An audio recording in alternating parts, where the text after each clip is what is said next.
زندگی سب کے لیے ایک جیسی نہیں ہوتی۔ غریب اور مڈل کلاس میں پیدا ہونا آپ کی غلطی نہیں، لیکن اسی فیملی میں مرنا آپ کی اور صرف آپ کی غلطی ہے۔ زندگی کو کوسنا اور حالات پر تھوپنا تو آسان ہوتا ہے، دنیا میں زیادہ تر لوگ یہی کرتے ہیں، لیکن اسی دنیا میں کچھ لوگ ایسے بھی ہیں جو حالات کے آگے نہیں جھکتے، بلکہ حالات کو اپنے آگے گھٹنے ٹیکنے پر مجبور کر دیتے ہیں۔ اور آج مسٹی کا ڈائری میں ہم آپ کے لیے لے کر آئے ہیں ایک غریب بچے کی کہانی، جس نے اپنے دم پر کھڑی کر دی 30 لاکھ کروڑ کی کمپنی۔ جی ہاں، 30 لاکھ کروڑ کی کمپنی۔ تو چلیے شروع کرتے ہیں۔ لوئس وٹون۔ آج ہم اسی کے بارے میں بات کریں گے۔ یہ کمپنی بھی ہے اور انسان بھی۔ وہ انسان جس نے اپنے دم پر کھڑی کی کمپنی، جس کی ویلیو 30 لاکھ کروڑ ہے، لیکن 30 لاکھ کروڑ کی بنیاد رکھنے والے بچے کے پاس بچپن میں سر ٹاکنے کے لیے ایک چھت تک نہیں تھی۔ لوگ کامیاب لوگوں کو دیکھتے ہیں، ان کی شہرت کو، مقام کو دیکھتے ہیں، لیکن اس مقام تک پہنچنے کے لیے وہ جن مشکلات سے گزرتے ہیں ان کے بارے میں لوگ کم ہی جانتے ہیں۔ آج میں لوئس وٹون کی وہ کہانی بتانے جا رہا ہوں جو شاید آپ نے آج تک نہیں سنی ہوگی۔ چلیے وقت میں تھوڑا پیچھے چلتے ہیں۔ یہ بات ہے 200 سال پہلے کی۔ ایک بچہ جس کے پاس نہ گھر تھا اور نہ کھانے کے لیے کھانا۔ اس کے پاس کچھ تھا تو صرف ایک خواب کامیابی کا۔ اب زندہ رہنے کے لیے کھانا، کھانے کے لیے پیسے اور پیسے کمانے کے لیے لوئس کاریگروں اور آرٹسٹوں کے ساتھ کام کرتا تھا۔ اسے پیسے تو صرف اتنے ملتے تھے کہ 2 وقت کا کھانا کھا سکے، لیکن ہنر اسے یہ ملا کہ جس کی بدولت اس نے $1,000,000 کی کمپنی کھڑی کر دی۔ لوئس وٹون 4 اگست 1821 میں فرانس کے ایک غریب گھرانے میں پیدا ہوا۔ اس کا باپ ایک احسان تھا اور ماں ٹوپیاں بنانے کا کام کرتی تھی۔ یہ وہ وقت تھا جب فرانس جنگوں کی وجہ سے نقصانات سے ابھر رہا تھا۔ لڑائیوں کی وجہ سے سبھی کسانوں کے حالات خراب تھے اور وٹون خاندان بھی انہی میں سے ایک تھا۔ اس لیے لوئس کو بچپن میں اپنے والد کے ساتھ مزدوری کرنی پڑی۔ وہ صبح سے شام تک کھیتوں میں کام کرتا تھا اور جانور چراتا تھا۔ یہ سب چیزیں تو لوئس کے لیے کوئی خاص پریشانی کی نہیں تھی، کیونکہ اصلی مصیبت تو ابھی باقی تھی۔ جب لوئس 10 سال کے ہوئے تو ان کی ماں گزر گئی اور لوئس کے والد نے دوسری شادی کر لی۔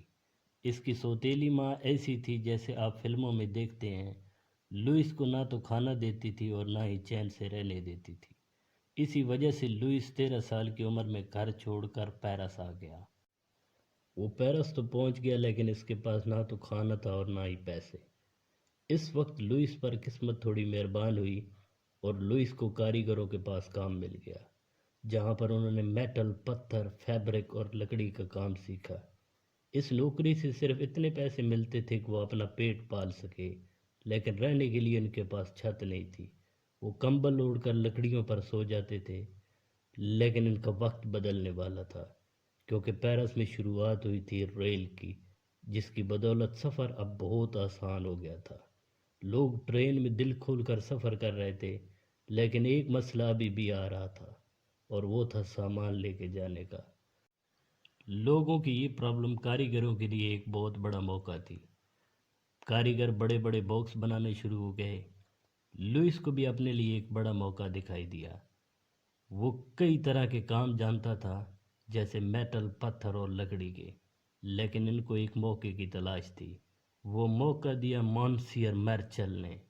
مونسیئر نے لوئس کو اپنی دکان پر کاریگر کے طور پہ رکھ لیا۔ وہاں پر بھی ان کو پیسے کوئی خاص نہیں ملتے تھے، لیکن کہتے ہیں نا، ہیرا جب تک گھسے گا نہیں تو وہ چمکے گا کیسے۔ تو بس لوئس وہاں ہیرا چمکانے میں لگے ہوئے تھے۔ ان کی محنت رنگ لائی اور جلدی وہ سب کے پسندیدہ باکس میکر بن گئے۔ ابھی ان کا وقت اچھا چل رہا تھا اور شہرت رکنے کا نام نہیں لے رہی تھی۔ جلدی وہ اتنے مشہور ہو گئے کہ فرانس کی مہارانی نے انہیں اپنا نجی باکس میکر بنا لیا۔ لیکن دوستو، کہتے ہیں نا، اچھے وقت کی بری بات ہوتی ہے، وہ بدلتا ضرور ہے۔ پر ابھی تو لوئس کا اچھا وقت چل رہا تھا۔ 1 سال مہارانی کے لیے کام کرنے کے بعد لوئس نے اپنی دکان کھولنے کا فیصلہ کیا اور اس طرح سے شروعات ہوئی لوئس وٹون کی، جسے آج ہم جانتے ہیں LV کے نام سے۔ اس وقت تک صرف لیدر کے ریکٹینگولر باکس بنائے جاتے تھے۔ اس کے اوپر کا حصہ ایسا ہوتا تھا کہ باکس کو ایک دوسرے کے اوپر نہیں رکھا جا سکتا تھا اور وہ زیادہ جگہ لیتے تھے۔ اب اس پریشانی کو لوئس کی ایک آئیڈیا نے ختم کر دیا۔ لوئس کا یہ آئیڈیا اس انڈسٹری میں کسی بوچھال سے کم نہیں تھا۔ انہوں نے لیدر کی جگہ کینوس کا استعمال کرنا شروع کیا، جو لیدر کے مقابلے میں ہلکا، پائیدار اور سب سے زیادہ واٹر پروف تھا۔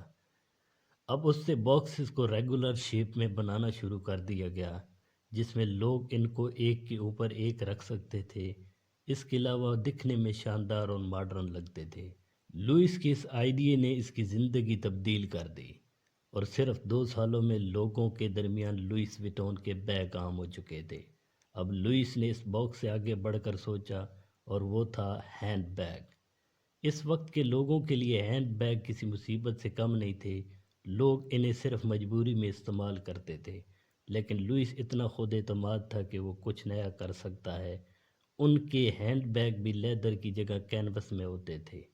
سب کچھ صحیح چل رہا تھا، لیکن لوئس کو اب بھی کچھ نیا کرنا باقی تھا۔ انہیں کچھ سمجھ نہیں آ رہا تھا۔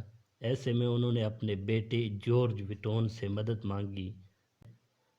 جارج نے باکس پر لاک لگانے کا آئیڈیا دیا، جو کہ ایک بہترین آئیڈیا تھا۔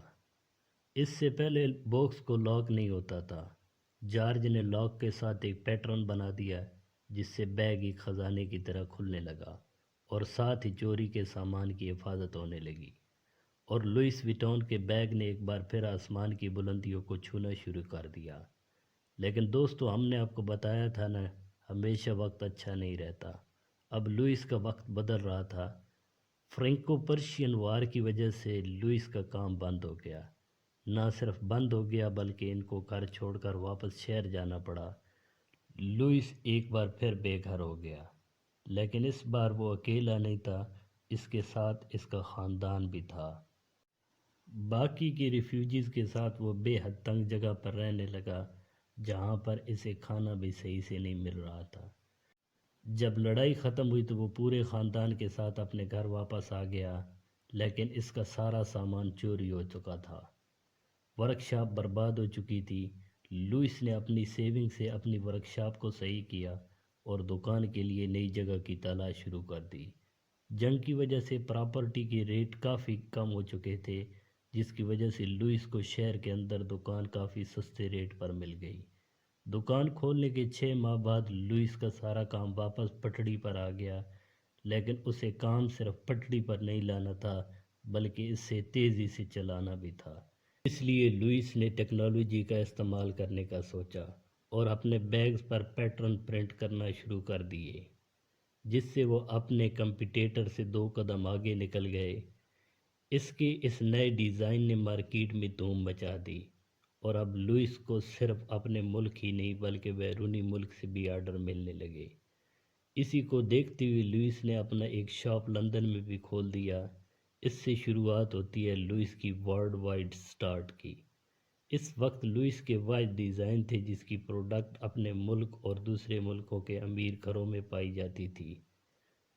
اس لیے لوئس کا سامان خریدنا آسان بنانے کے لیے اپنی کمپنی کا کیٹلاگ جاری کرنے کا سوچا، لیکن اسی سال ان کی موت ہوگی۔ موت کے وقت ان کی عمر 72 سال تھی۔ آج تک ان کی موت کی وجہ کسی کو نہیں پتہ۔ والد کی موت کے بعد جارج نے کمپنی سنبھالی اور اپنے والد کی یاد میں LV کا مونوگرام جاری کیا۔ لوئس وٹون تو مر گئے، لیکن ان کی لگژری کمپنی فیشن کی فہرست میں پہلے نمبر پر آتی ہے، جس کی مارکیٹ ویلیو 30 لاکھ کروڑ سے بھی زیادہ ہے۔ یہ کہانی تھی لوئس وٹون نے کیسے کمپنی کھڑی کی۔